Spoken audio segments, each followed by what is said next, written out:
Welcome to Sunrise. Again, nice to see you. Nice to see you too. I was going to ask you, it's sunny. We're coming into summer here. Can you finally go and enjoy some Sydney sunshine and get a tan? I'd love to. Literally, I'm always so self-conscious in Australia about beaches and stuff because everybody works out so much. Everybody's in good shape in Australia. I'm like, legit, but you don't have to worry about staying fair. The you can, you know, English guy on the beach. Go to Bondi. There's plenty of English people. That's quite okay. The English people there are just like lobsters, just sizzling.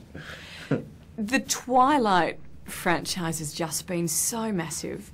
How did it feel on the very final day for you? The very last day of filming. The last day of filming was kind of. It was so. This whole, because we were shooting both the movies at the same time. It was so long, and I think everyone was just kind of exhausted and sick of each other by the end of it. So it was kind of a little bit of an anticlimax. But then we started. We had a few weeks off, and then we shot just a few more things in the Caribbean, and that was amazing. When we were just kind of just on the beach. I mean, it was completely ridiculous. That was the last thing we ever shot for Twilight.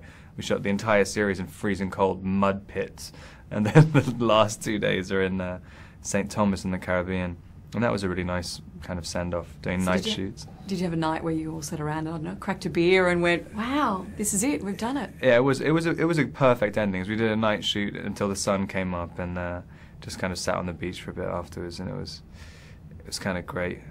Didn't have to worry about being in shape anymore. I ate about 8 pizzas. Get sunburned. Incredible. I mean, obviously there's been other films you've done along the way, but looking at the Twilight franchise, what have you taken away from all of that personally as an actor? I mean, it was quite tough doing one character for 5 months. I mean, for 5 movies. I mean, especially someone who doesn't change and doesn't age, and you know. And also, if you say the most important thing in your life is this relationship, and the relationship will never change, it's a difficult thing to play after a while. And so it was kind of just the challenge of trying to keep yourself invested is quite difficult, and you learn a lot just from that. And not just playing it, but then talking about it. Every time there's a movie released, you've got to go through all of this. Yeah, I mean, it's 50% of the job for the Twilight movies. I mean, it's absolutely crazy. No other movie has this amount of anything I've ever done. Do you mind doing it? It's quite hard work, even though it doesn't seem like it is.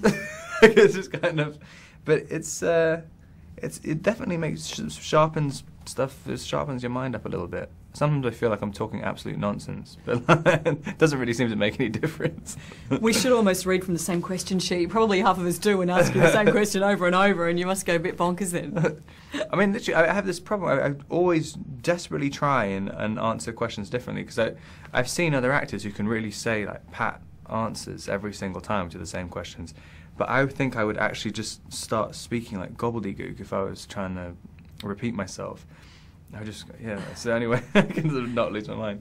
Can I ask you, looking forward, Aussie's pretty excited that you'll be here next year to shoot The Rover. Are you looking forward to doing that? Absolutely, yeah. I'm curious what it's going to be like, because it's a really hard job. And so I hope there's not going to be like tons of paparazzi and stuff. There probably will be. I'll probably end up killing somebody. Maybe not. Maybe not. Do you walk past newsstands and turn the other way? Yeah. I try my best not to walk past newsstands. Yeah. But I went into a gas station the other day, and the guy who ran the magazine place was asking my friend, going like, "Is he just coming in here to take the piss?" And I was like, "What?" Yeah. But it's funny how it works the other way. You always think like, "Oh, I don't want to be noticed," and then someone else sometimes is like, "Why are you by the newsstand?"